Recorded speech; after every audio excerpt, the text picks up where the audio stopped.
Olá, saudações a todas e a todos, bem-vindos a mais um programa Grandes Pensadores do Direito.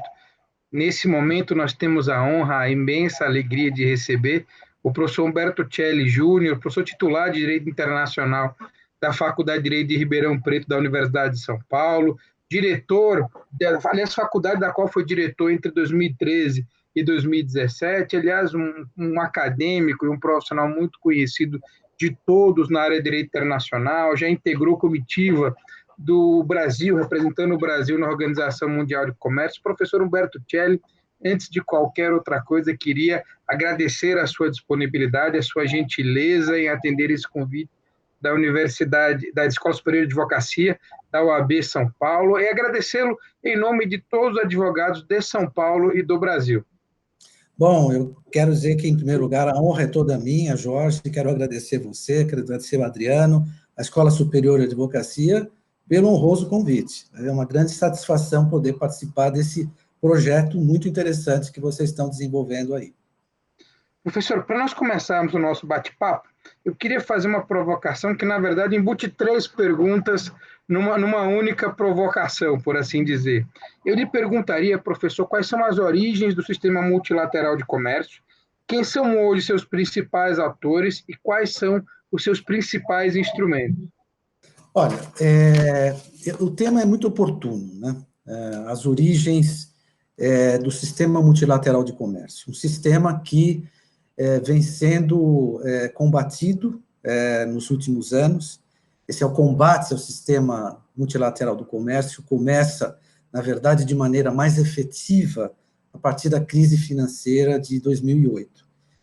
A partir desse momento, ele começa a ser combatido de forma mais violenta, e hoje a OMC, que é o centro de gravidade desse sistema multilateral de comércio, perdeu, digamos assim, o que eu costumo chamar o centro de gravidade desse sistema multilateral. Nas suas origens, não é, que remontam a 1947, 1948, quando entra em vigor o Acordo Geral de Tarifas e Comércio, o GATT, o que é interessante observar é que a ideia inicial, antes mesmo até do GATT, é que lá em 45, 46, e no final de 47, na Convenção de Havana, se criasse uma organização internacional do comércio. Então, a ideia de uma organização internacional remonta a esse período, que começa ali em 44, com a criação de 2 organizações internacionais, que estão em vigor até hoje, que são super importantes, o FMI e o Banco Mundial, e faltava um terceiro pé, né?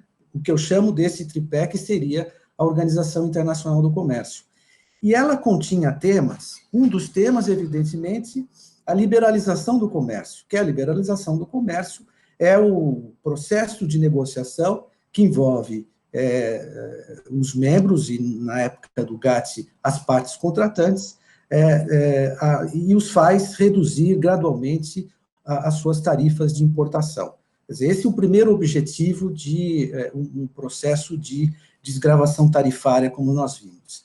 E o acordo de redução de tarifas, se nós pegarmos a minuta do tratado que existia, ele era um capítulo, ele era o capítulo 4 desse tratado internacional que teria dado origem à Organização Internacional do Comércio.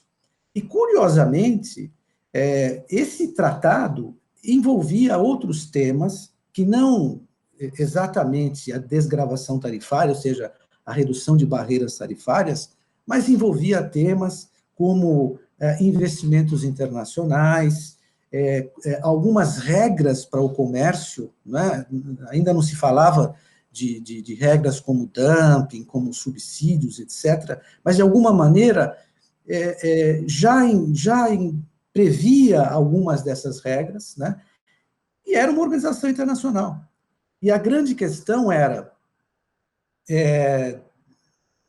imaginar que, no final do século XIX, os Estados Unidos já haviam se transformado na grande potência econômica. Só que, na história, a gente percebe sempre isso, demora para que a consolidação do poder, da hegemonia política, econômica, se manifeste. Então, essa consolidação, ela vai ocorrer justamente com a criação dessas duas organizações internacionais, o FMI e o Banco Mundial, e teria também que ocorrer com esse terceiro pilar, que seria a Organização Internacional do Comércio. Mas para essa Organização Internacional do Comércio, a diferença das outras duas, porque nas outras duas ainda funciona o sistema de cotas. Então, quem contribui mais é quem controla essas organizações. Então, quer dizer, se foi feito um acordo, não é um acordo escrito, então o Banco Mundial é presidido por um americano, a Organização Mundial, o FMI, por um europeu, e isso foi ocorrendo, e é a tradição até hoje, né? E eles aí não tiveram problemas com relação a nós nos consolidamos enquanto uma potência comercial e econômica, e, obviamente, queremos ter o controle das organizações internacionais.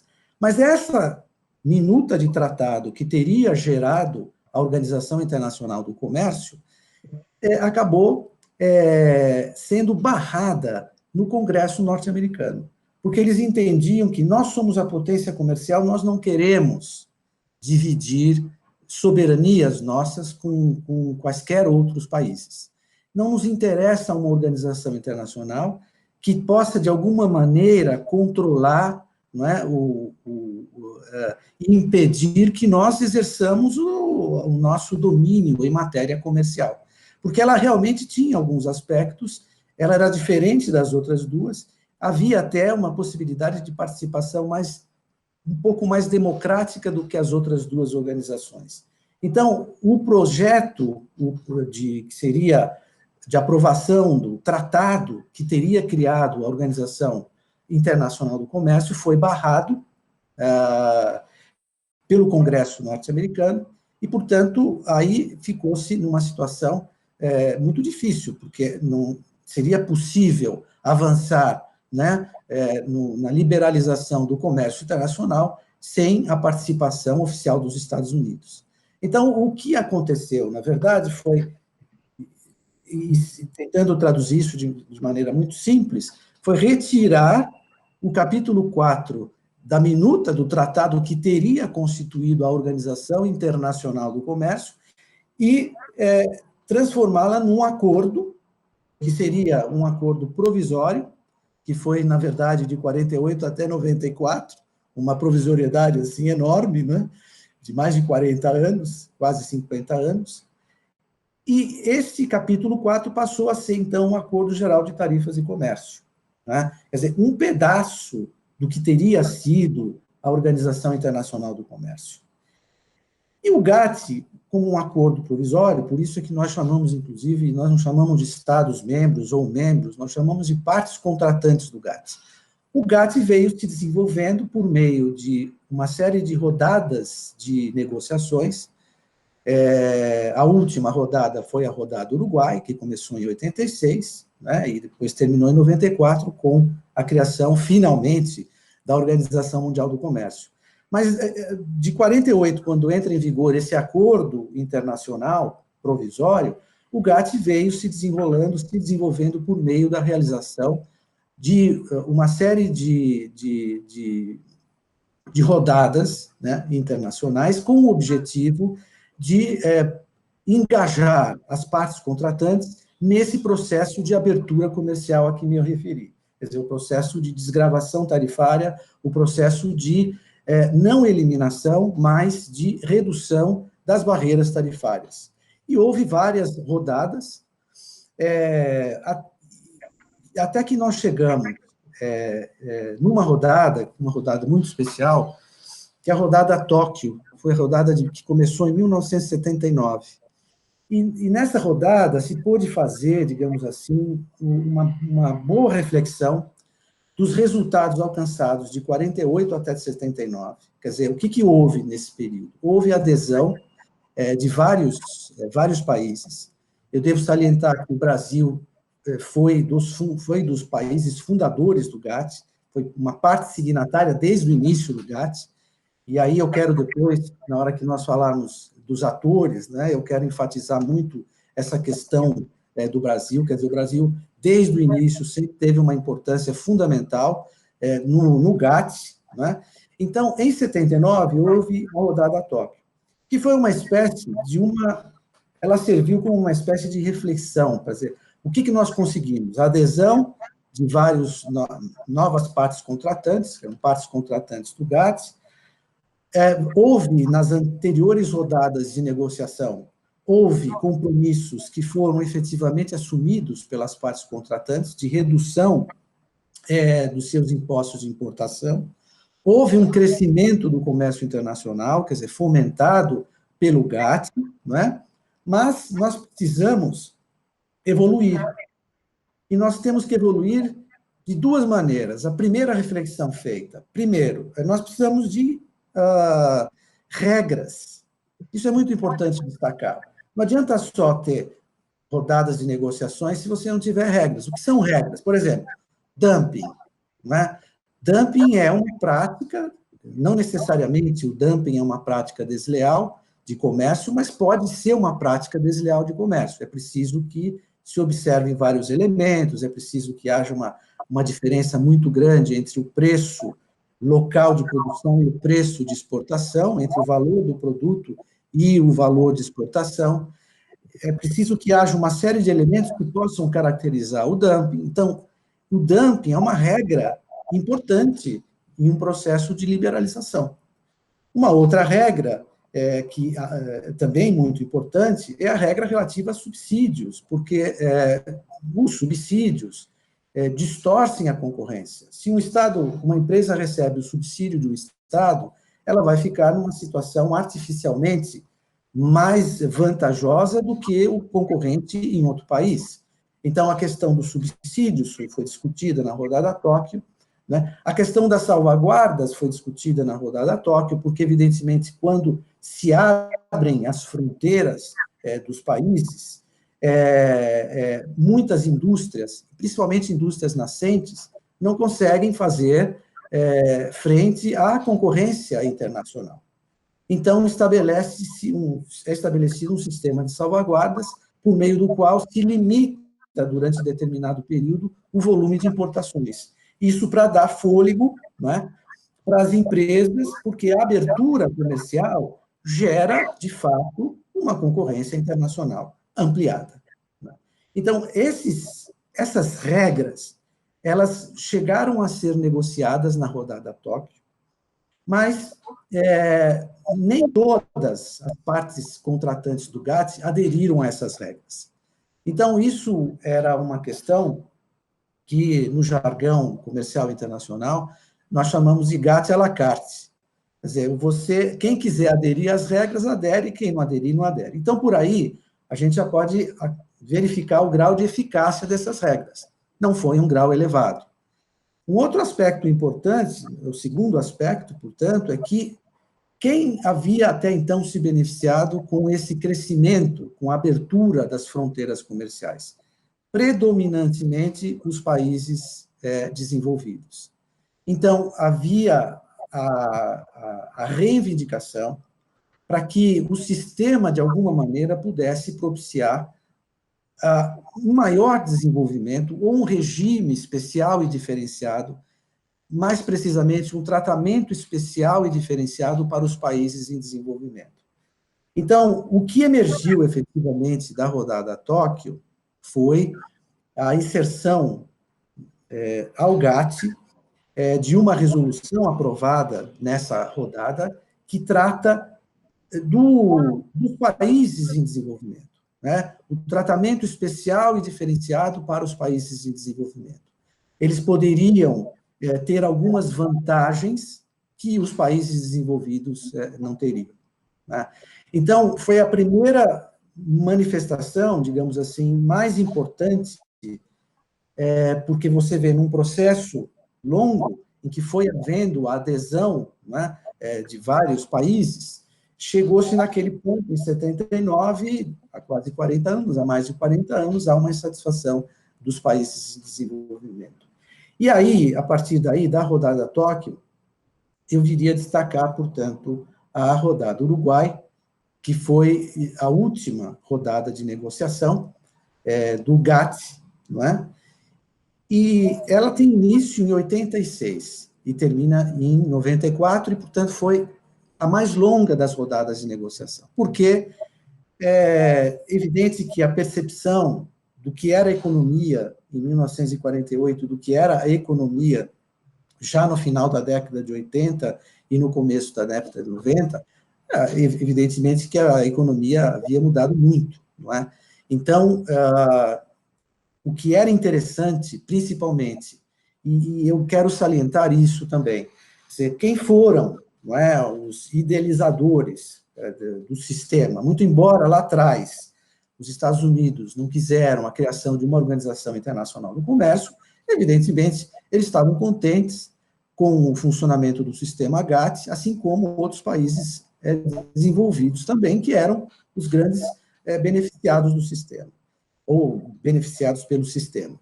Mas eles queriam, em vista das transformações que ocorriam na economia internacional, a inclusão de novos temas relacionados ao comércio, porque ao longo desses anos, de 48 até 94, até a criação do OMC, continuou havendo essas rodadas, essas negociações e a diminuição dos impostos de importação.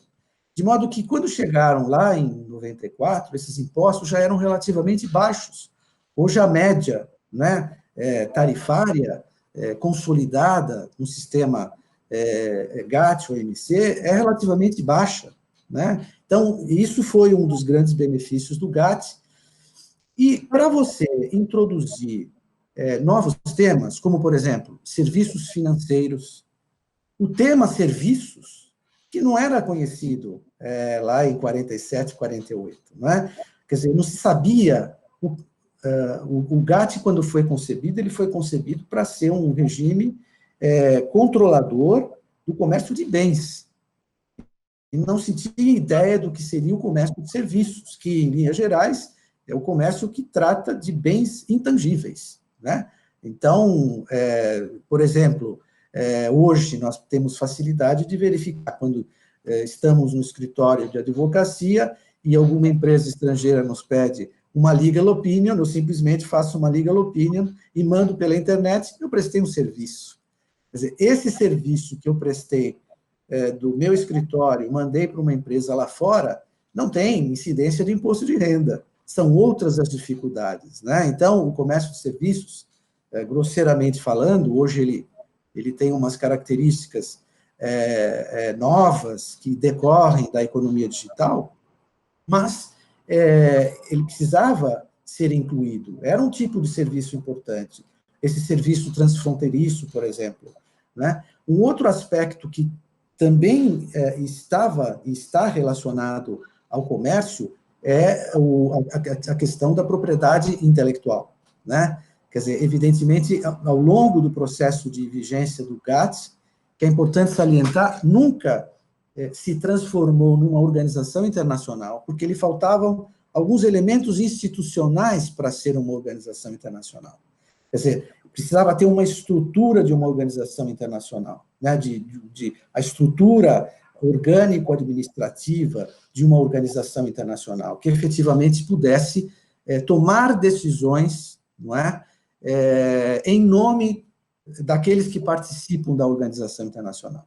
Então, o GATT, a gente costuma dizer que ele foi evoluindo ao longo dos anos, ele chegou a ser quase uma organização internacional. Então, para você incluir os novos temas, como eu dizia, serviços, propriedade intelectual, as regras de dumping, de subsídios, de salvaguardas, né? De temas relacionados ao comércio, por exemplo, investimentos internacionais, né? O que se tentou na rodada Uruguai foi incluir o tema investimentos internacionais, porque o tema investimentos, evidentemente, se eu estou fazendo comércio internacional, o investimento internacional está intrinsecamente ligado, está inextricavelmente ligado ao comércio. Então, se tentou, na rodada Uruguai, também criar um acordo sobre tratados internacionais, sobre investimentos internacionais. Um outro assunto que é extremamente ligado ao comércio é a concorrência, regras multilaterais de concorrência, né? Mas tanto investimentos internacionais como regras relativas à concorrência ficaram de fora, não entraram, porque não havia consenso a respeito dos negociadores com relação a esses temas, né? Então, surge, no final da rodada Uruguai, né, em Marrakech, o acordo que constitui a OMC, finalmente, né, a Organização Mundial do Comércio. E aí, essa Organização Mundial do Comércio tem os seus anexos, que nada mais, ela, além do acordo constitutivo, chama-se acordo e não se chama de tratado por uma questão, na verdade, de exigência do Congresso dos Estados Unidos, porque tinha os representantes dos Estados Unidos tinham um mandato para um acordo, não por um tratado, o que, no final das contas, é a mesma coisa, né? É uma questão semântica apenas, eu não vou entrar nesse detalhe, mas, então, o acordo constitutivo do OMC, e dele fazem parte vários anexos. Então, tem um anexo, o anexo 1A, que é o comércio, que é relativo ao comércio de bens. Tudo que era o GATT, então, o acordo GATT, ele é incorporado ao OMC. Ele não desaparece. Por isso que, muitas vezes é equivocado, o GATT acabou, o GATT foi substituído pelo OMC. Não, isso é equivocado, porque, na verdade, ele é incorporado. Ele vira um dos anexos do acordo do OMC. Então, todas as regras do GATT, todos os artigos do GATT, ele foi revisitado em alguns artigos, mas foram pouquíssimas as modificações, passaram para esse anexo junto de outras regras, como regras antidumping, regras de subsídios, regras de salvaguardas, barreiras que aí sim se transformaram em algo mais importante do que as barreiras tarifárias, barreiras não tarifárias, por exemplo, barreiras técnicas, não é? Barreiras sanitárias e fitossanitárias, tem um acordo no anexo 1, nós estamos tratando de bens. Então, esses são temas relevantíssimos atualmente. Barreiras técnicas, quando um país impõe uma série de dificuldades para que haja importação de um produto, dificuldades técnicas, né? E que não tem, muitas vezes, justificativa a não ser proteger a indústria local, né? Barreiras sanitárias e fitossanitárias, nós vemos isso praticamente, o Brasil tem sido notícia nos jornais praticamente todos os dias, quando impõe, do nada, de repente, algumas barreiras a, por exemplo, exportação de frango brasileiro, por exemplo, o que fez recentemente a China, né, sem comprovação, porque é preciso que haja uma comprovação científica de que determinado produto, né, possa causar dano à saúde ou ao meio ambiente. Isso é todo um processo previsto na OMC. Então, isso entra como anexo 1A, né, da OMC, toda a parte relativa ao comércio de bens, inclusive a parte, um pedaço do que seria o acordo de investimentos. Não foi possível chegar a um acordo, porque, veja, e aqui é um ponto relevante para o qual eu chamei a atenção antes. Eu lhes falei, é que eu estou aqui olhando direto para o Jorge, não é? Mas eu lhes falei sobre o GATT à la carte, ou seja, aderir a quem quisesse as regras. Né? Então, é uma festa. Essa não me interessa. É o pick and choose. Essa eu escolho, eu vou aderir ao dumping, mas não vou aderir a salvaguardas. Então, o que foi negociado na rodada do Uruguai foi o oposto ao GATT à la carte, que é o princípio que em inglês se chama single undertaking, que não tem equivalente no vernáculo, a tradução literal não faria sentido, mas que significa o seguinte: ou todos estão de acordo ou não tem acordo. É assim. Então, essa foi uma maneira de se introduzir um sistema baseado em regras, por isso que a gente chama rule-oriented, baseado em regras, não é? E regras consensuais, o princípio do single undertaking. Nós temos uma organização internacional que vai ser baseada em regras, porque essas regras, eu vou lhes falar das próximas que virão, parte delas está no anexo 1A, que diz respeito ao comércio de bens. Essas regras têm que ser respeitadas e todos têm que fazer parte, né? Não podem escolher se vão fazer parte ou não, né? Então, o que nós tivemos, o outro anexo, 1B, o que eu dizia antes, é o comércio de serviços. Então, foi criado o comércio de serviços para refletir o que era já a economia naquela época, quer dizer, os serviços transfronteiriços, os serviços, são 4 modos, o modo 1, que é o transfronteiriço, um exemplo que eu lhe dei, aquele da Legal Opinion, do parecer, né? O outro seria o serviço consumption abroad, quando alguém vai, por exemplo, em busca de um serviço no exterior, vai buscar um hospital, vai estudar numa universidade. O serviço com presença comercial, que, na verdade, é um pouco do investimento, porque requer a presença do investidor estrangeiro no Brasil para prestar serviços, que é o modo 3, e o modo 4 é a mobilidade internacional de pessoas para prestarem serviços. Então, aí, para não me deter muito sobre serviços, né, porque,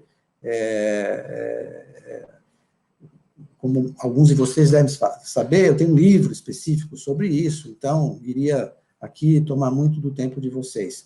Mas o acordo de serviços tem uma diferença, portanto, fundamental em relação ao bens, a lógica, quer dizer, o objetivo da liberalização do comércio de serviços não é redução tarifária. Nós não estamos falando de redução de tarifas, de impostos de importação.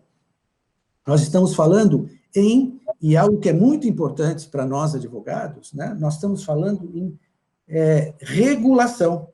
Quer dizer, os países, quando assumem, né, ou deveriam ter assumido mais compromissos no OMC, no comércio de serviços, eles assumem compromissos de mudar as suas legislações internas, em quaisquer níveis que você possa imaginar, desde a Constituição até uma simples portaria ou resolução que possa ser um obstáculo à livre prestação de serviços.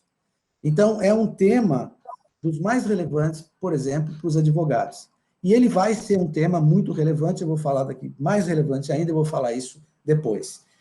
O outro anexo é o anexo sobre propriedade intelectual. Evidentemente, proteção de marcas, patentes, designs, algo muito importante, indicações geográficas, né? Então, era preciso que houvesse também a proteção à propriedade intelectual.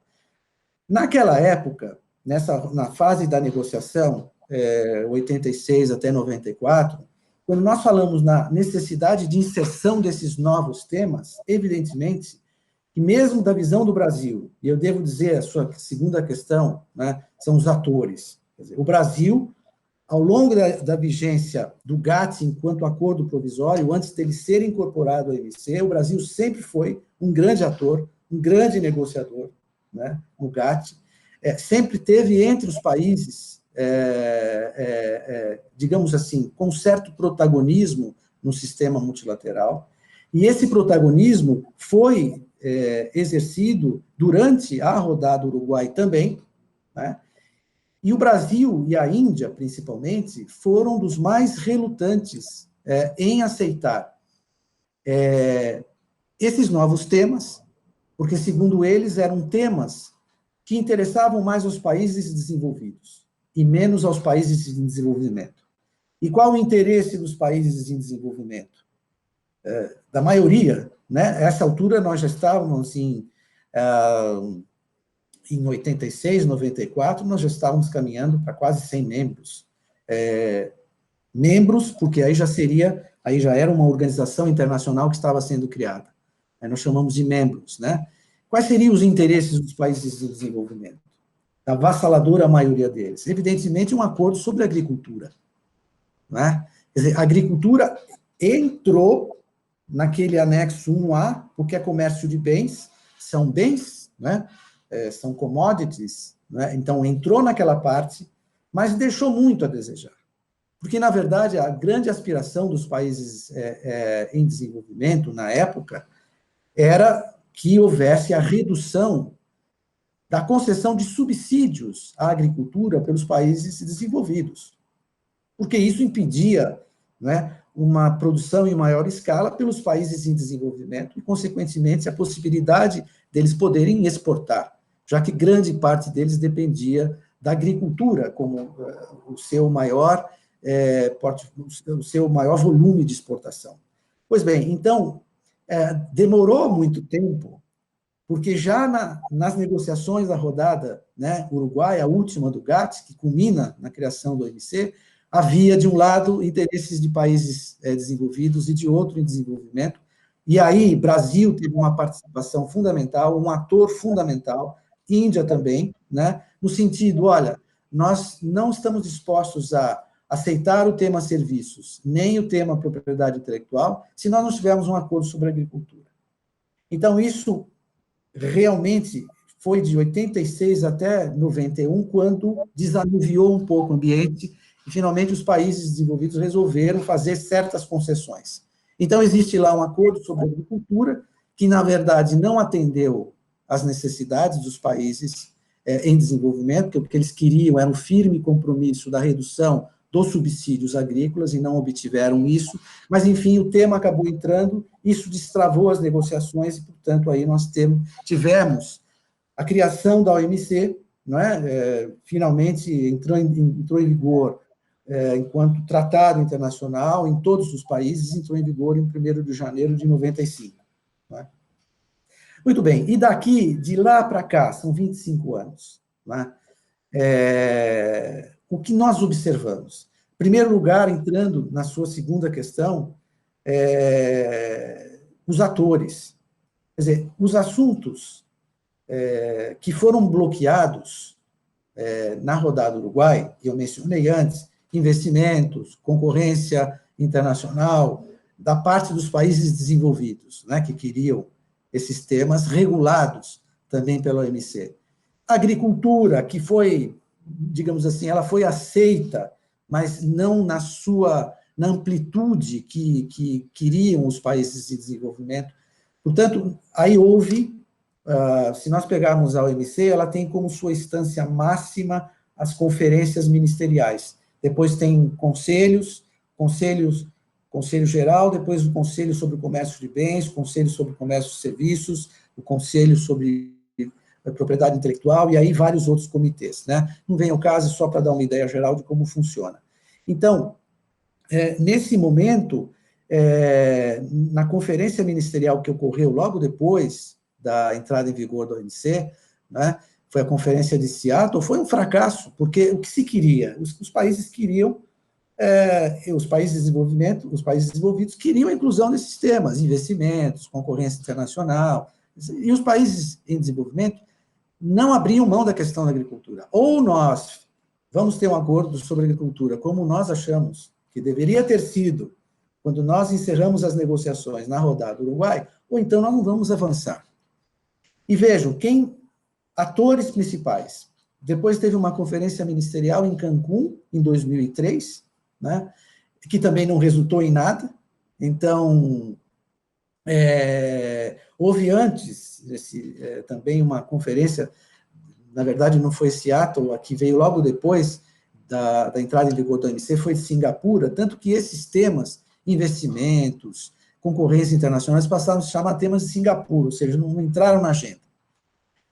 A conferência de Cancún marcou, efetivamente, a liderança de 2 atores, né, que compunham já o G20, né, e Brasil e Índia.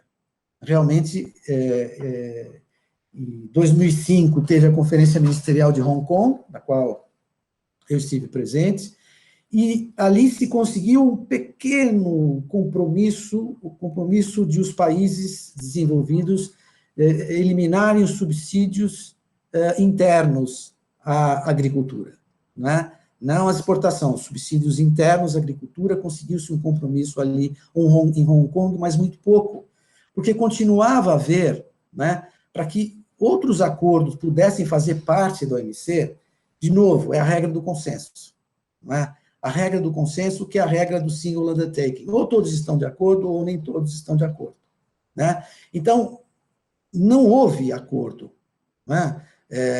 Nas seguintes rodadas, não eram rodadas, mas conferências ministeriais da OMC. E se eu puder fazer um pequeno retrocesso no tempo, porque eu esqueci de mencionar algo, 2 pontos que são fundamentais, né? O que a OMC criou de diferente em relação às outras organizações internacionais, o seu sistema de solução de controvérsias, né? Isso foi um acordo geral, ele entrou com um acordo, todos estiveram de acordo com a criação desse sistema. Um sistema, muitos chamam de um sistema quase judicial, né? Porque ele é quase judicial, mas ele não é um sistema judicial, né? Ele não é um sistema arbitral, ele é um sistema único, né? Em que você tem... E que essa organização internacional, daí a diferença dela em relação a todas as outras, no jargão do comércio internacional se diz assim, uma organização internacional dotada de garras e dentes. O que significa isso? Poderes de sancionar e de aplicar sanções aos membros que violarem as regras do comércio internacional. Então, no anexo 1A, é que está o entendimento sobre solução de controvérsias, que estabelece os procedimentos para os 2 órgãos auxiliares do órgão de solução de controvérsias da OMC. O primeiro é o painel e o segundo, o órgão de apelação. Então, eu vou falar um pouco disso mais para frente, para é importante entender o que está acontecendo hoje, né? Mas é um sistema em que, primeiro, se um membro entende que outro membro violou qualquer regra da OMC, aciona o órgão de solução de controvérsias. Se não houver acordo, é nomeado um painel, é um grupo de especialistas, né? E esse painel emite um relatório. O relatório, quando sai do painel, ele está virtualmente aprovado, porque ele sai, é um relatório, não é uma decisão, porque não é arbitragem, é apenas um relatório que contém recomendações. E ele vai dizer, o país de fato violou, ou o país violou em parte, enfim. Encaminha essas recomendações para o órgão de solução de controvérsias. O órgão de solução de controvérsias é composto por todos os membros da OMC. Imagina você ter, hoje são 164 membros analisando um processo. Não dá, né? Então, ele se transforma, o Conselho Geral se transforma no órgão de solução de controvérsias. E o relatório do painel só não é aprovado se todos vetarem, o que não é impossível, mas é praticamente impossível de acontecer. Então, quando sai uma recomendação do painel, ela está virtualmente aprovada. Então, além do princípio do single undertaking, que eu me referi antes, quer dizer, ou todos estão de acordo ou não existe acordo, né? Nós temos aí um sistema único, não existe em nenhuma outra organização internacional de solução de controvérsias. Mas, antes de subir para o órgão de solução de controvérsias, finalmente acatar o relatório, pode haver apelação. Então, tem um órgão de apelação. Não são juízes, são experts, né? São juristas de renome, juristas internacionais, que já trabalharam na OMC, de modo geral, são pessoas com vasta experiência e que compõem, são 7 os membros. Né? Então, a parte, entre aspas, né, sucumbente, porque nós não estamos falando de um processo judicial, quase judicial, porque não é judicial, apela para o órgão de apelação. E o órgão de apelação pode corroborar o entendimento do painel ou pode rever totalmente, total ou parcialmente, o entendimento do painel. Então, aí, essa é uma grande conquista da rodada Uruguai que culminou na criação do OMC.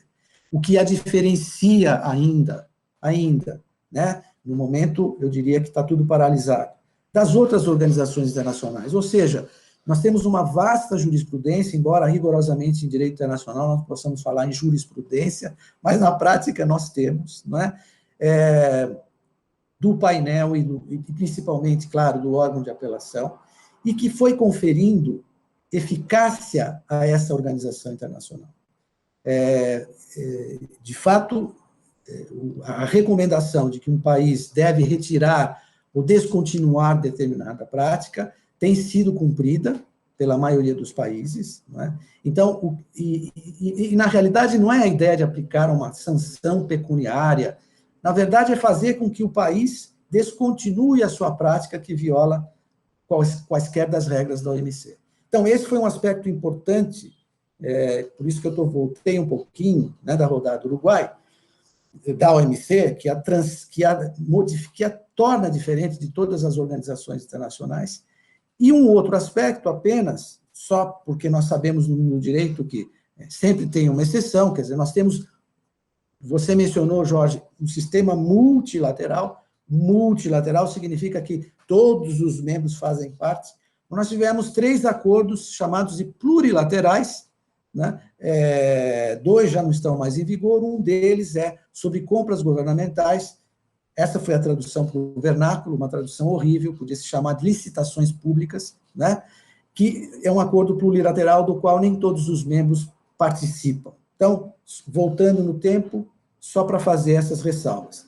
E voltando da onde eu estava, pegando da onde eu estava, quando se consolida a liderança, né, nas conferências ministeriais e nas negociações, que as conferências ministeriais elas são realizadas a cada 2 anos, né?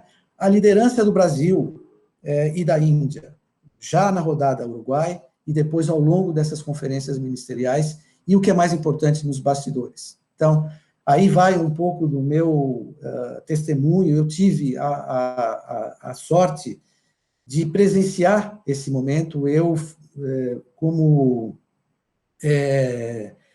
observador acadêmico, não é? Eu tive a possibilidade de, observador acadêmico, junto à missão do Brasil, lá em Genebra, eu tive a oportunidade de acompanhar as negociações em comércio de serviços, né? Isso de 2005 até 2008, 2009, quando elas se encerraram, praticamente, até 2008, elas se encerraram.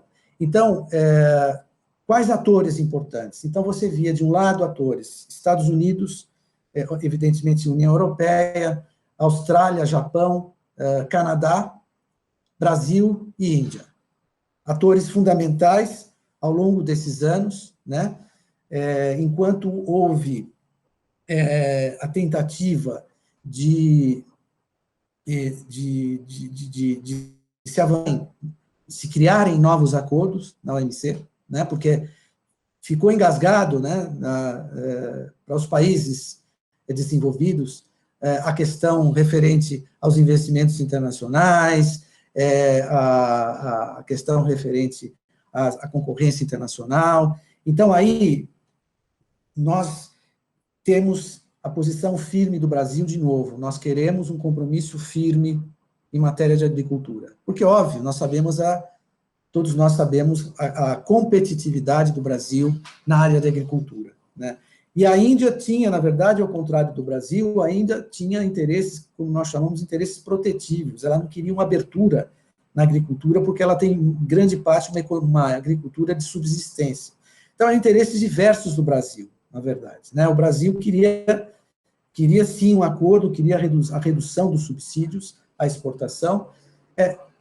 Enfim, então, nesse cenário, contando um pouco da evolução da OMC e dos atores, nós temos esses atores.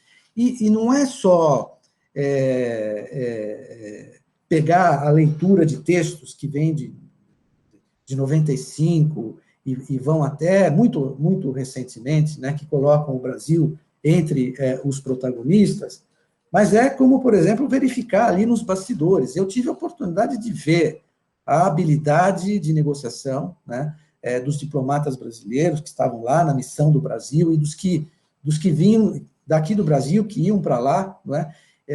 Todo mundo competente nas suas respectivas áreas, né? Isso relativo ao comércio de serviços. Então, tinha realmente uma credibilidade e um protagonismo inquestionáveis, né? O Brasil. Brasil, Índia, outros países emergentes, mas Chile, Argentina, também eram países com certa capacidade de atuação e de influência, não é? Menor do que o Brasil, mas também com certa capacidade de influência. Então, esses os atores. E quando nós chegamos, depois dessa conferência que eu lhes contei ainda de Hong Kong, teve ainda uma em 2007, e já estava na mesa. Havia 3 propostas de alteração de acordos do OMC. Um deles era para ampliar ainda mais o comércio de bens, que nós chamamos Non-Agricultural Market Access, NAMA, né? Mercados de acesso a bens não agrícolas, portanto, bens industriais. Vamos ainda, como eu disse anteriormente, a tarifa média consolidada no OMC é relativamente baixa hoje. Vamos baixá-la ainda um pouco mais, né? Vamos tratar da questão do comércio de serviços, porque pouquíssimos membros haviam assumido compromissos em serviços. Então, era um estímulo para que se assumissem compromissos de liberalização na área de serviços. E durante muito tempo, a Índia, uma das protagonistas, a Índia insistiu muito, porque eles queriam o modo 4 de serviços, que era a mobilidade internacional, que eles queriam que os indianos prestassem, principalmente, serviços de software e de informática em outros países. Então, eles queriam a abertura desse setor, né? Então, bens industriais, serviços e agricultura. Tinha alguma coisa em agricultura, um compromisso firme, e naquela época, vamos eliminar os subsídios, vamos modificar o acordo de agricultura, de forma que ele efetivamente possa refletir, em termos de perspectivas, os interesses dos países em desenvolvimento. Havia essas 3 minutas na mesa de negociação. 3, em 2008. Né? Aquilo teria representado um grande avanço para a OMC se esses 3 acordos tivessem saído. Ela teria, talvez, conseguido superar o seu trauma, que vinha desde 95 sem nenhum acordo, e, quem sabe, ela teria conseguido prosperar, não é? Com outras negociações, para a incorporação de outros acordos que já viriam a refletir o que era o final da economia em 2008, 2009, 2010, o que era já a economia naquela época. Né? Então, e aqui, uns podem discordar, outros não, mas a minha percepção, quer dizer, não foram os Estados Unidos que melaram as negociações, mas quem realmente não quis avançar foi a Índia. Né? A Índia não quis avançar, não estava satisfeita com o acordo sobre agricultura e, portanto, se recusou a fechar esse acordo. Então, como eu disse, o princípio do single undertaking, ou todos estão de acordo, então não tem acordo. Né? Então, o que nós temos, a partir de 2008, quando nós tivemos essa grande janela de oportunidades, não saiu o acordo, e nós vamos ver aí depois, em 2008, a crise financeira, e realmente aí houve a crise financeira provocou uma retração no comércio internacional, né? E, evidentemente, uma paralisação maior ainda, né, da própria OMC. Então, ela ficou, e aí a sua terceira pergunta, quer dizer, em termos de instrumentos, ela ficou aquém da necessidade de uma economia que nós vamos ver a partir, que já tínhamos visto na virada do século, né? A economia em 2000, a partir de 2000, daí para frente, nós já tínhamos entrado na era da internet. Né? Então, isso faz uma diferença brutal. Aí você tem o que não se discutia até 2008, porque primeiro era preciso ajeitar esses 3 temas. Depois, se isso tivesse ido adiante, aí nós teríamos que falar dos temas que decorrem da economia do século XXI. Então, temas como comércio eletrônico, né? Temas que já eram discutidos no século XX, no final do século XX, como as relações de comércio e meio ambiente, as relações entre comércio e trabalho, as cláusulas trabalhistas, as convenções da OIT, para que todos adotassem padrões mínimos de proteção aos trabalhadores. Esses eram temas que estavam ali, eram discutidos nas conferências ministeriais, mas não avançavam porque você tinha essa divisão, de um lado países desenvolvidos, do outro lado países em desenvolvimento. Aí todo mundo, em 2008, quando e esses temas ficaram, eles não entraram, porque se você enchesse muito a mesa, você não chegaria a lugar algum. Então, você colocou aqueles 3 temas na mesa, fundamentais que eram, para que a OMC pudesse deslanchar. Deixaram de fora temas que, evidentemente, já tinham a percepção de temas importantes, comércio e meio ambiente, comércio e trabalho, né, comércio eletrônico. Vamos deixar isso, por enquanto, de lado. Vamos deixar de lado. E não se chegou a nenhum acordo. A partir daí, 2008, com a crise financeira, nós vamos ter outras conferências ministeriais. Eu vou falar de uma em especial, que foi a Conferência Ministerial de 2013, e depois, fazendo as contas, 1995 a 2013, foi o primeiro e único acordo que a OMC celebrou de 1995 a 2013, que foi o Acordo sobre Facilitação de Comércio. Isso ainda na gestão do Roberto Azevedo, que hoje deixa a OMC, né, como diretor-geral. Termina exatamente hoje, né, o mandato dele, porque ele renunciou. Então, esse acordo de facilitação do comércio é super importante. Ele já teve um impacto, está tendo um impacto grande aqui no Brasil, porque ele é um facilitador aduaneiro, a redução de regras aduaneiras, de maior transparência nas regras de despachos aduaneiros e de liberação de mercadorias nos portos. Então, o Brasil, como é um acordo, um novo acordo, faz parte da OMC, mas ele teve que ser, como um tratado internacional, ele teve que ser aprovado pelo Congresso brasileiro, depois ratificado pelo Poder Executivo. Então, o Brasil foi um dos primeiros, inclusive, a ratificar esse acordo. Então, nós temos apenas, durante esse período, nós temos esse único avanço, porque as negociações ficaram truncadas, desenvolvidas de um lado e desenvolvimento do outro. E o que nós observamos de maneira mais intensa, e aí, no seu terceiro aspecto, a sua terceira pergunta, que é totalmente procedente, quer dizer, quais são os instrumentos? A OMC fica amarrada. Ela não dispõe dos novos instrumentos, ela precisa de uma renovação para dispor de novos instrumentos. O que eu chamaria de instrumentos, eu chamaria de novos acordos. Eu chamaria de, exatamente, pegar os acordos de investimentos que não entraram, pegar o acordo de regras multilaterais de concorrência que não entraram em nenhum momento na negociação, colocar de maneira muito clara qual é a relação entre comércio e meio ambiente, comércio e mudança climática, explicitar o que é comércio eletrônico, que o comércio eletrônico, afinal de contas, é o comércio de bens ou serviços. E pode ser as duas coisas. O grande compromisso que existe na OMC é nós não vamos regulamentar nada porque a gente não quer pagar imposto. Se for bem, vai ter que pagar imposto de importação. Pensar nessas grandes transnacionais, né, Google, Microsoft, e todas essas grandes da área de tecnologia, das áreas de tecnologia, né, Facebook, né, elas não querem tributação, elas não querem que o que elas fazem seja entendido como bens, porque elas não querem tributação. E também elas não querem que sejam serviços. Na verdade, são serviços. O que elas fazem são serviços.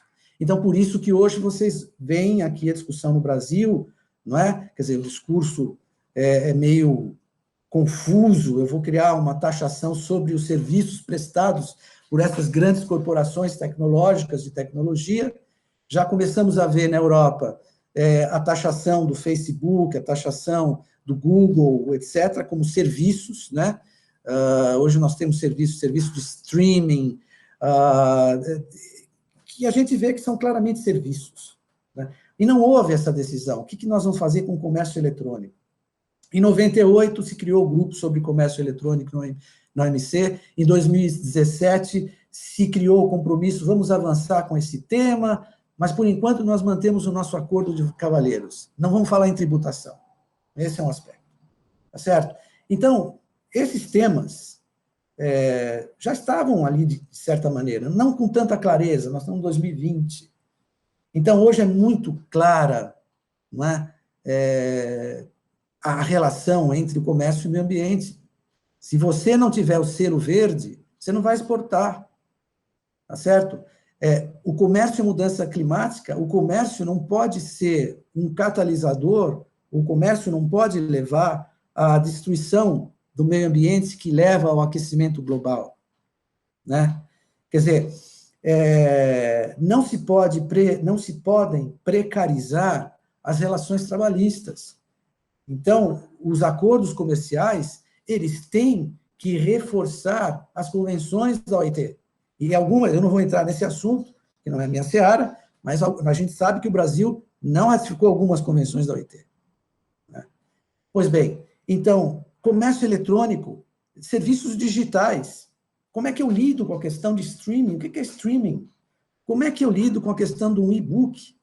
Né? Como é que eu lido, por exemplo, hoje, com a questão da tecnologia 3D? A tecnologia 3D é algo fascinante, porque eu sei que na verdade, eu faço uma espécie de um projeto, que pode ser de uma casa, pode ser da turbina de um avião, né? Pode ser de uma simples garrafa, mas até uma casa, ou até uma turbina de avião. Eu mando esse projeto, ele vai para qualquer outro país, pode acontecer, depois lá ele é impresso. Então, eu prestei o serviço, mas na chegada ele é um bem, ele acaba sendo um bem.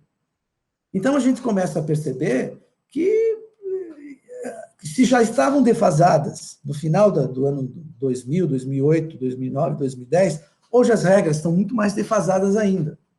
Né? Então, nós temos essa clareza hoje, eu vou falar isso talvez como um dos últimos aspectos, nós temos uma clareza muito grande desses temas hoje que não foram incorporados ao OMC.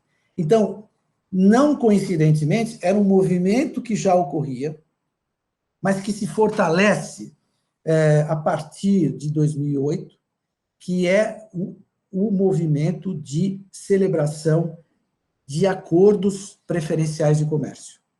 O que a OMC chama oficialmente ainda de acordos regionais de comércio, que não tem muito sentido, porque os acordos hoje não obedecem fronteiras, eles não têm nada de regional. Quando eu falo do acordo entre os Estados Unidos e a Coreia, por exemplo, não fazem parte da mesma região. Né? Quando eu falo entre os acordos do Japão e Chile, não tem nada de regional. Né? Quando eu falo do acordo Mercosul-União Europeia, também não tem nada de regional. Então, ou se fala de acordos regionais de comércio ou acordos preferenciais de comércio, eu prefiro utilizar a nomenclatura oficial da OMC, que ainda é essa de acordos regionais de comércio, já que é o oficial, mas deveria ser, talvez, acordos preferenciais. Né? Essa talvez fosse a mais correta, mas eu utilizo acordos regionais de comércio. O que nós vemos nesses acordos? O que nós vemos acontecer nesses acordos? Exatamente aquilo que deveria estar acontecendo na OMC. Ou seja, a fotografia do que é a economia atual, da economia digital, que vai ter ali. O que esses acordos têm? Né? Que nós chamamos de acordos de última geração, ou de deep integration, integração profunda. O que eles vão ter? Eles vão ter temas. Os temas que estão regulamentados pela OMC, vão ter lá barreiras técnicas, barreiras sanitárias e fitossanitárias, né? Vão ter regras de dumping, vão ter regras de salvaguardas, vão reproduzir os acordos que estão na OMC, eles reproduzem. Mas eles são chamados também, além de acordos de integração profunda, de última geração, de acordos OMC Plus e OMC Extra. Porque você é um plus em relação ao OMC. Um plus em relação ao OMC, por exemplo, é você ter acordos de propriedade intelectual nesses acordos, capítulos, né? Que se inserem em formas de capítulos nesses acordos, que, de novo, são tratados internacionais.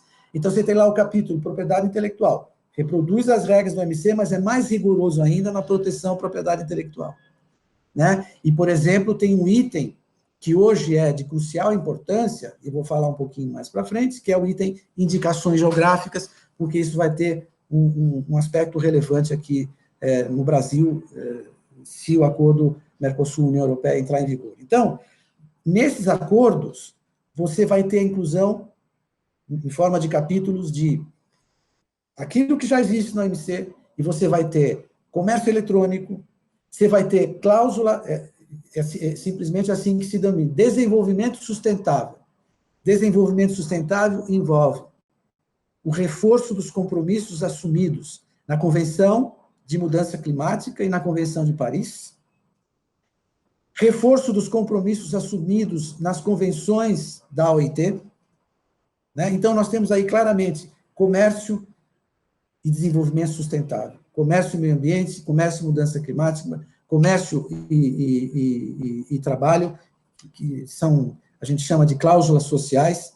Nós temos comércio eletrônico, né? Dizer, muito embora sem especificar se sejam bens ou serviços, tem lá algum regramento mínimo sobre aceitação de assinatura digital, né?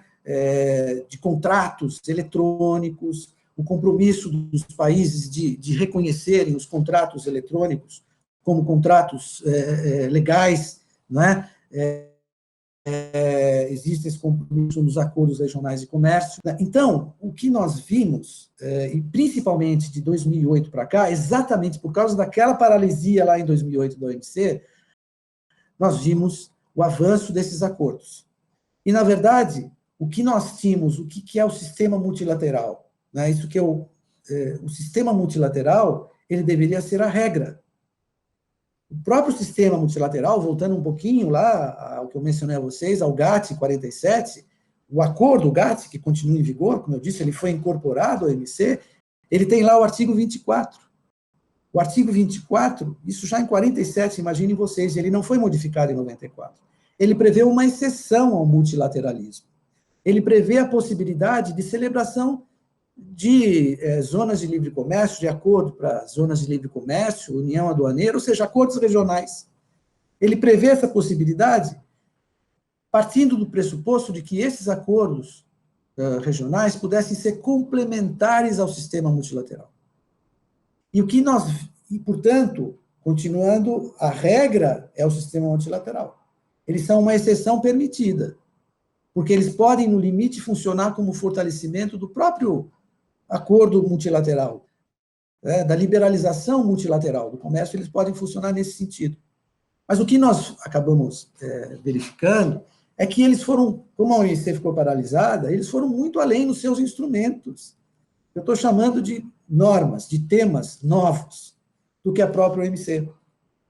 Então, em face da paralisia da OMC, o que nós vimos foi essa proliferação sem precedentes desses acordos, e é justamente nesses acordos que estão hoje as novas regras do comércio internacional, não na OMC. Por isso que eu disse lá no início, né, da minha conversa com vocês, quer dizer, a perda do centro de gravidade como órgão de gestação de regras para o comércio internacional. Ela perdeu um pouco isso, e hoje nós percebemos que essas regras, que deveriam ter sido objeto de negociação na OMC, elas estão nos acordos regionais de comércio. Posição do Brasil. O Brasil, a meu ver, e eu escrevo e sempre falo sobre isso, já escrevi, mudei de ideia, enfim, acho que mudar de ideia, a gente precisa mudar de ideia, e nessa área a gente tem que mudar de ideia com frequência, né? Eu já cheguei a entrar em crise por causa disso, hoje não tenho mais esse tipo de crise. O Brasil fez bem ao apostar as suas fichas até 2008 na OMC, no sistema multilateral, porque o Brasil era protagonista, o Brasil tinha respeitabilidade e era o defensor do liberalismo no sistema multilateral de comércio, e realmente o Brasil, a diferença de outros países, não assinou esses acordos regionais de comércio, né? O Brasil, por questões aí políticas, que não vem ao caso aqui discutir, mas preferiu celebrar alguns acordos com países que se chama o eixo Sul-Sul, só entre países em desenvolvimento, e, com isso, não acabou celebrando acordos de última geração, né? Então, o Brasil ficou, de 2000, quando deveria ter começado, a entrar no embalo, né? O que a gente chama em economia também é o efeito dominó, quer dizer, está todo mundo entrando, eu vou entrar também. Mas o Brasil não entrou. Entrar nesse embalo dos acordos regionais, já que o centro do multilateralismo estava paralisado. Mas, a partir de 2000, para não entrar aqui em aspectos políticos, a percepção de que era preciso mudar de política já começa no governo Dilma e aí se fortifica no governo Temer, quando se toma a decisão, efetivamente, de se retomar para valer as negociações do acordo Mercosul e União Europeia, que é um acordo de última geração, que tem todos esses elementos aos quais eu me referi, né? Tem lá os acordos que produzem a OMC, que a gente chama IN, quer dizer, estão lá, a OMC está lá, OMC Plus, propriedade intelectual, e OMC Extra, que são os temas, os instrumentos não regulados pela OMC. Então, o Brasil, finalmente, e eu escrevi um artigo que ainda não foi publicado, em que eu digo que realmente, repito isso, apostou suas fichas corretamente no sistema multilateral até um determinado período, depois, digamos assim, ficou estagnado e agora está indo atrás. Nós temos acordos, esse acordo chegou-se a um acordo político com a União Europeia, ele não foi assinado ainda, assinou-se o acordo com o EFTA, que é a área de zona de livre comércio da Europa, envolve alguns países da Europa, Suíça, Liechtenstein, entre outros, tem Singapura, tem Japão, tem Canadá, em negociação, né? Então, realmente, houve uma mudança que não é de agora, essa mudança começou, digamos assim, esse ponto de inflexão, ele começa lá, eu diria em 2014, mais ou menos, quando o Brasil, inclusive, começa a propor acordos e investimentos internacionais, com o seu próprio modelo. Então, naquele momento, houve um ponto de inflexão. Nós nunca quisemos acordos multilaterais de investimentos, então, o Brasil concebeu o seu próprio modelo, não é? E aquilo, para mim, significou um ponto de inflexão. Olha, nós precisamos mudar a nossa política, nós precisamos firmar acordos regionais de comércio também. Então, deixando bem claro. E aí, o que nós temos hoje é uma OMC completamente paralisada, e nós temos a proliferação desses acordos regionais de comércio. E a paralisação da OMC, ela, além daqueles elementos que eu já mencionei, ela tem um novo ingrediente, e que começa a ficar muito claro, a partir de 2000 foi antes do governo, antes do Trump, foi antes do governo Trump. Como eu lhes falei, a OMC criou algo inédito no direito internacional. Ela criou um sistema de solução de controvérsias único. E muitas das recomendações que foram encampadas pelo órgão de solução de controvérsias do OMC contrariaram interesses dos Estados Unidos, né? Durante o governo Obama, já houve, o Congresso dos Estados Unidos se manifestou veementemente contra uma dessas, eu vou chamar entre aspas, decisões, mas elas não são tecnicamente decisões, quando o órgão de apelação entendeu que a legislação antidumping dos Estados Unidos estava em desacordo com a legislação antidumping da OMC. Aquilo teve uma repercussão enorme no Congresso norte-americano. Já havia outros casos anteriores que tinham causado certo rebuliço, principalmente no Congresso norte-americano, dizendo essa organização internacional, essas decisões contrariam os nossos interesses, das nossas indústrias, né? E antes mesmo que o Trump pudesse assumir, porque, veja, o órgão de apelação, que é um instrumento da maior importância, é a alma da OMC, né?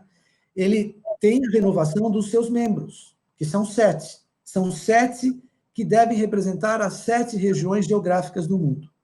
Não se trata de nacionalidades, mas você coloca um nacional que seja da Oceania, o outro da América do Sul, como foi o caso de alguns aqui do Brasil, o último foi o saudoso professor Luiz Olavo Batista, que foi membro do órgão de apelação, não é? Então, ele vai representando as regiões geográficas do mundo. Então, a partir de 2017, ou 2017, quando os Estados Unidos, foi ali na passagem do Obama para o Trump, venceu o mandato de um membro do órgão de apelação. Então, era preciso a indicação de um substituto para ele. E os Estados Unidos vetaram. Não quiseram. Começaram a vetar, portanto, antes do governo Trump. E assim foi ocorrendo, né? 2018 venceu o mandato de mais um, né? 2000 ou de 3, e nós chegamos em dezembro de 2019, em que havia 3 apenas, um colegiado é de 7. Um colegiado, para ser colegiado, no mínimo tem que ter 3. Nós sabemos disso, no mínimo tem que ser 3. Pelo menos na OMC funciona assim. Então, o que aconteceu? Os Estados Unidos continuaram bloqueando a indicação de novos membros para o órgão de apelação. O que eles estavam fazendo, na verdade? Eles têm uma insatisfação muito grande, né? Na verdade, a questão política de fundo é a guerra comercial Estados Unidos e China, né? Eles não se conformam com a China ter se beneficiado da OMC, tirado proveito da OMC e entregado muito pouco, o que não deixa de ser verdade. Então, eles estavam insatisfeitos com a ascensão da China, com o papel relevante que a China foi adquirindo dentro da OMC, e vejam que a China ingressou em 2001, né?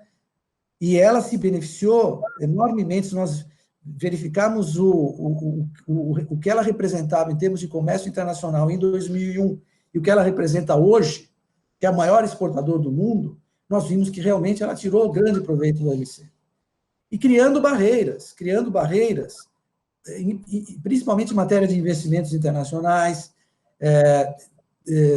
exigindo que empresas que se instalassem na China transferissem tecnologia, sem dar nada em troca, né? Como eu falei a vocês, tem um dos acordos do OMC, o acordo sobre subsídios. Então, o acordo sobre subsídios é muito claro, tem alguns subsídios que são proibidos, acabou. Mas você falar isso de subsídios para empresas, você está pensando em economia de mercado. Como é que você vai aplicar o acordo de subsídios para empresas que não fazem parte de uma economia de mercado, né? Então, em boa parte, os Estados Unidos têm razão aqui também. Quer dizer, a China escapava das amarras dos acordos de subsídios, exigia transferência de tecnologia, na visão dos Estados Unidos, né? Não se comportava em adequação às regras da OMC, o que é verdade em partes, nem tudo é verdadeiro, evidentemente. Então, o pano de fundo aí era para o Trump sinalizar: eu vou sair da OMC, como ele saiu do Acordo de Paris, como ele saiu de outros acordos multilaterais, eu vou sair da OMC, sempre fazendo essa pressão. E, na verdade, como é que eles fazem essa pressão? Estrangulando a alma da OMC, que é o órgão de solução de controvérsias. O órgão de apelação, que são 2 órgãos auxiliares ao órgão de solução de controvérsias. E bloqueando a indicação de juízes, até que no dia 11 de dezembro, né, que foi o 2019, havia 3, terminou o mandato de 2, sobrou uma, que por acaso é chinesa, inclusive, né? Então, deixou de funcionar. Então, o órgão de solução de controvérsias, que é a alma dessa organização internacional, deixou de funcionar também. Então, eu não sei de quanto tempo mais nós dispomos, são tantas as coisas, mas o que eu queria dizer, se nós já vimos uma situação de completa paralisia da OMC, que chegou a seu ápice em 2008, a partir de 2008 todo mundo jogou a toalha. E aí nós vimos esse fenômeno, né, sem precedentes de proliferação de acordos regionais de comércio. E a paralisia na OMC? Teve um lampejo, que foi em 2013, o Acordo de Facilitação de Comércio, né? E aí nós passamos a verificar, a partir da gestão Trump, uma completa má vontade em relação à OMC. Tanto que o que nós temos visto hoje, que os instrumentos, né, nós estamos nesse item ainda, de instrumentos, que você me pediu para falar, quer dizer, uma clara violação a partir do momento em que os Estados Unidos resolveram estabelecer unilateralmente um aumento de tarifas de importação do aço e do alumínio da China, foi ali o estopim, né, da guerra comercial, quer dizer, ele agiu unilateralmente, viola flagrantemente as regras da OMC. E a China retaliou, isso é o oposto. E eles continuaram a fazer isso, isso é o oposto do que apregoa um sistema multilateral rule-oriented, um sistema multilateral baseado em regras. Então, não é possível, eles violaram o que é fundamental, né, nos princípios fundamentais, que é a cláusula de nação mais favorecida. Se eu aplicar determinadas tarifas para um determinado país, eu vou ter que aplicar para todos, eu não posso discriminar. É um dos princípios básicos do sistema multilateral, é a não discriminação. Então, eles passaram a não ligar mais, agir unilateralmente, não é, desrespeitando as regras da OMC e sufocando a OMC, né, sufocando naquilo que era realmente o que a distinguia das outras organizações internacionais. Porque, apesar de tudo, e aí nós também temos uma outra questão que é muito conhecida aqui, né, no Brasil, a gente pode fazer esse paralelo. O que acabou ocorrendo, e aí talvez os Estados Unidos tenham razão em alguns casos, não em todos, nada justifica a postura dos Estados Unidos para desmantelar o sistema de solução de controvérsias da OMC. Absolutamente nada, a não ser a necessidade de bloquear o avanço da OMC, bloquear os benefícios da China na OMC, enfim, de continuar a sua guerra comercial com a China. Muito bem. Então, o que nós verificamos é esse sufocar do sistema de solução de controvérsias, né, provocou a paralisia final do OMC. E o reconhecimento de que, olha, nós não vamos avançar mesmo, né? Houve propostas, por exemplo, de se transformar o sistema de solução de controvérsias provisoriamente num sistema arbitral, né? Foi uma proposta da União Europeia, que você não pode imaginar um sistema de solução de controvérsias sem a participação dos Estados Unidos, simplesmente não dá. O Brasil aderiu, né? O Brasil perdeu relevância na OMC, né? A OMC perdeu relevância e o Brasil, com suas políticas atuais, tem perdido relevância na OMC também, tem perdido relevância em várias esferas, não é? Na verdade, por políticas que têm sido adotadas, políticas em relação ao meio ambiente, etc. Então, perdeu, não é mais dos países que vão, porque o que está na mesa hoje, o Roberto Azevedo, essa leitura que eu faço, quer dizer, ele sentiu que ele não tinha mais condições, que era preciso que as partes se recompusessem, que era preciso haver uma reforma da OMC.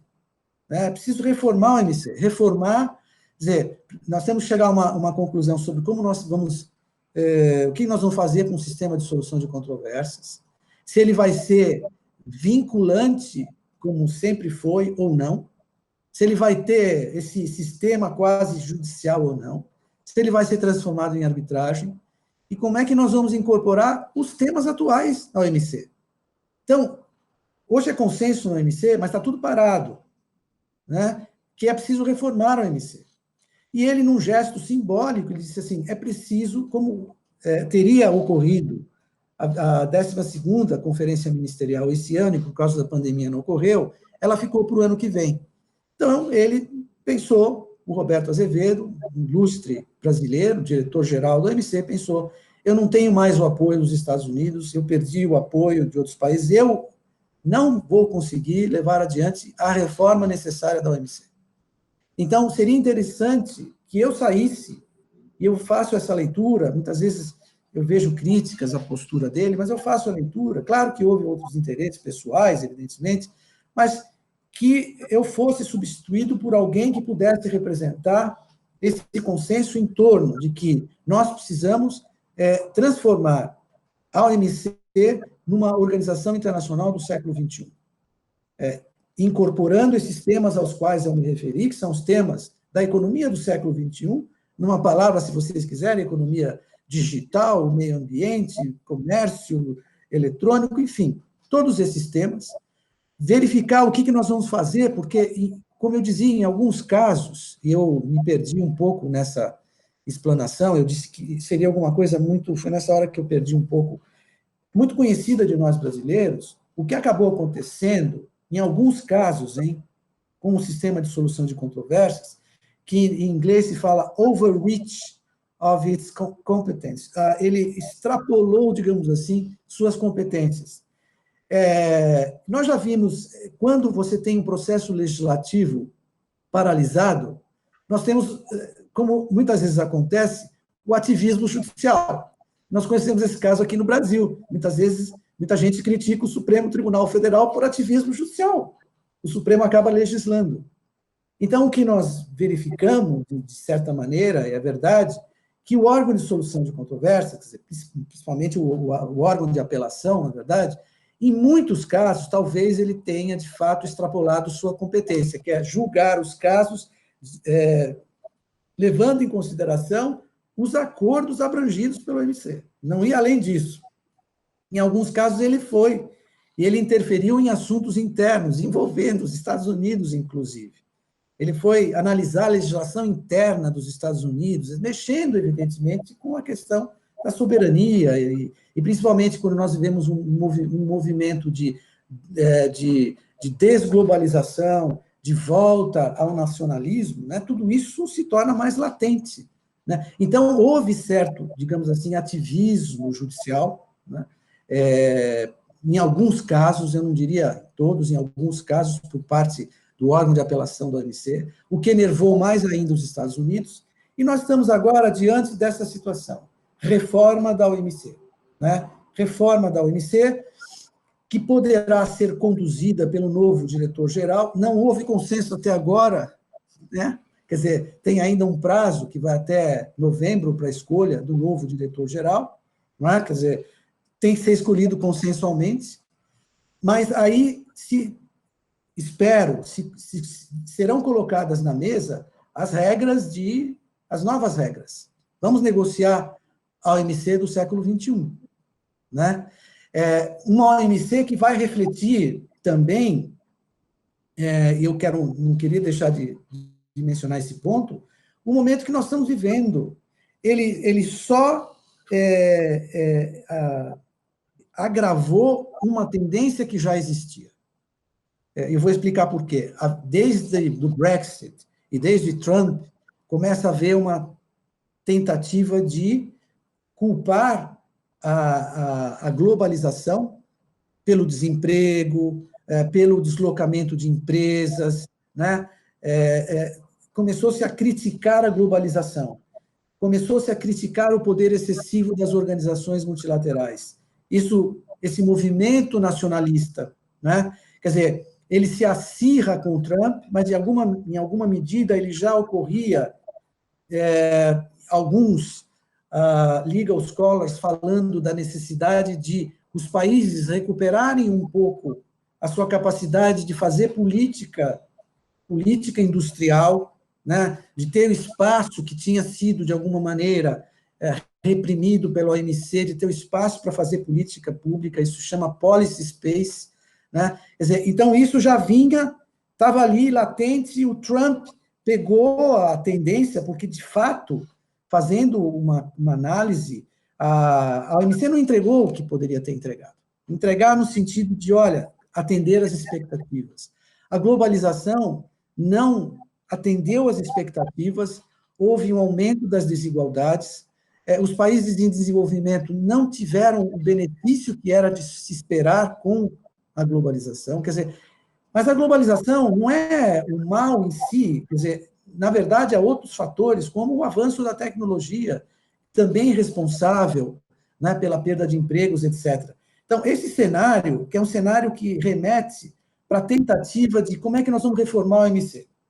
Então, nós temos que introduzir sistemas novos, sem sombra de dúvidas.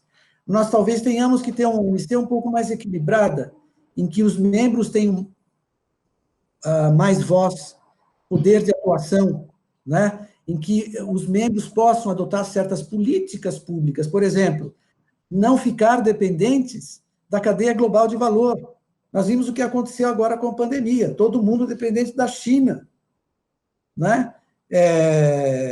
Então, retomar um pouco da produção interna, não é a história de eu vou comprar a mercadoria onde ela for mais barata, que é o liberalismo extremado, né? Em prejuízo do desenvolvimento de indústrias nacionais. Então, nós estamos vendo, e agora com a pandemia, isso ficou mais claro ainda, a necessidade de nós calibrarmos um pouco também a OMC. Quer dizer, há um consenso hoje, finalmente existe um consenso, né? Há um consenso de que precisa reformar a OMC.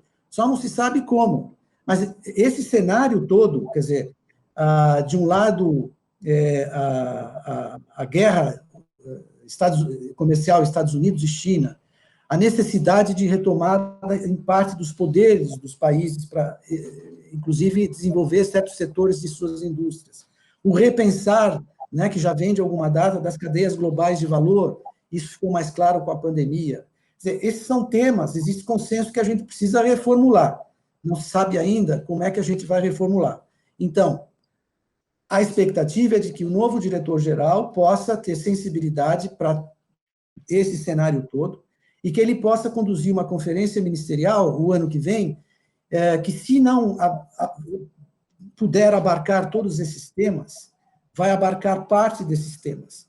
Mas ela tem que levar em consideração todo esse cenário pré- e pós-pandêmico, que realmente tem uma afetação muito grande um impacto muito grande sobre o OMC. Então, a expectativa é que isso possa começar a ocorrer, né, a partir da conferência ministerial, que está marcada, salvo engano, da minha parte, para maio ou junho do ano que vem. E aí, para concluir, eu falei lá no início, né, usei a expressão, o termo em inglês, single undertaking, entendimento que em português, traduzindo, seria entendimento único. O entendimento único seria ou todos estão de acordo ou não têm acordo. Quer dizer, na verdade, uma das alternativas para a reforma da OMC é flexibilizar o princípio do single undertaking. Aquilo foi o contraponto, foi a grande diferença da OMC em relação ao GATT. Como eu lhes falei, o GATT é a carte. Então, você tem uma OMC, ou todos estão de acordo ou não tem. Então, vai ser o sistema multilateral. E eu mencionei que houve algumas exceções, 3 acordos e permaneceu um em vigor, né, que é o acordo sobre compras governamentais. Então, talvez, uma das saídas seja fazer acordos plurilaterais, né? Não multilaterais. Plurilaterais, eu faço plurilateral sobre comércio e meio ambiente, eu faço um plurilateral sobre acordos, regras multilaterais de investimentos, eu faço envolvendo apenas alguns países e dando a possibilidade de outros aderirem. Essa é uma discussão que está na mesa. Essa talvez seja uma saída, porque a própria OMC criou essa camisa de força, né, que é o princípio de ou todos estão de acordo ou não têm acordo. Para que haja acordo, talvez fosse necessário haver certa flexibilização. Vamos começar com plurilaterais e os países vão aderindo à medida das suas conveniências políticas. Então, essa pode ser uma saída. E esses acordos plurilaterais, obviamente, eles vão refletir os temas que hoje estão nos acordos regionais. É justamente nos acordos regionais de comércio, né, que estão esses temas de última geração, né, que eu mencionei, né? E o acordo Mercosul-União Europeia, apenas para finalizar, é um acordo que contém todos esses elementos, é um acordo moderníssimo, né? Eu tenho a impressão de que seria talvez interessante verificar na prática, porque ele contém um capítulo, Comércio e Desenvolvimento Sustentável, em que ele fala da necessidade de proteção ao meio ambiente, etc., etc. Isso talvez possa funcionar como uma pressão política ainda maior para o Brasil, não é? Eu acho que poderia funcionar, mas nós vemos que há grande oposição a esse acordo, que é um acordo desses acordos regionais de comércio, é um acordo também de última geração, principalmente por parte de grupos ambientalistas que temem que o acordo não contém regras de sanção. Quer dizer, se o Brasil continuar desmatando, pondo fogo na floresta, etc., qual a penalidade que vai ser aplicada ao Brasil? Não existe a previsão de sanção. Isso é verdade, não existe no acordo Mercosul-União Europeia. Mas a pressão política é muito forte. No sistema do comércio internacional, seja ele multilateral ou regional, a pressão política é muito forte. Então, aí, evidentemente, isso iria criar um desgaste ainda maior, se é que é possível falar disso, da imagem já desgastada que o Brasil tem no exterior por políticas erráticas, políticas equivocadas, totalmente equivocadas, que o Brasil tem assumido nos fóruns multilaterais, né? Então, essas são as considerações, não sei se falei muito, se já é o momento de terminar, mas realmente deixar muito claro para vocês que a minha expectativa pessoal é que realmente o sistema multilateral possa, né, ressuscitar, não é? Que a OMC possa voltar ao centro de gravidade de gestação de regras para o comércio internacional, sem prejuízo da existência de acordos regionais. Eles podem continuar existindo, mas desde que nós tenhamos, né, como centro de gravidade, para voltar à sua questão original, o multilateral, né, o multilateralismo. Então, eu queria agradecer mais uma vez à Escola Superior de Advocacia pelo honroso convite, pela oportunidade de falar de um tema tão importante para mim. Nós é que agradecemos e já deixo o convite para um outro bate-papo. Tem uma outra questão que nós gostaríamos muito de conversar com o senhor, que é sobre o Mercosul, em particular, né? Para quem não sabe, muito antes do Tratado de Assunção, o professor Humberto Celli tinha estudado uma integração latino-americana, né? A partir de uma série de discursos e tudo.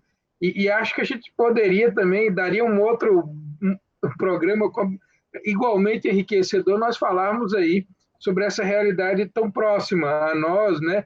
Até para fazer uma análise ao longo desses anos, aí já se passaram alguns bons anos daquele seu estudo, professor, qual é a sua perspectiva em relação ao Mercosul também, mas eu queria deixar esse gostinho de quero mais em nós, né, aqui da escola, né, na nossa equipe, mas também dos nossos espectadores. Muito, muito obrigado, professor, pela sua tão enriquecedora contribuição.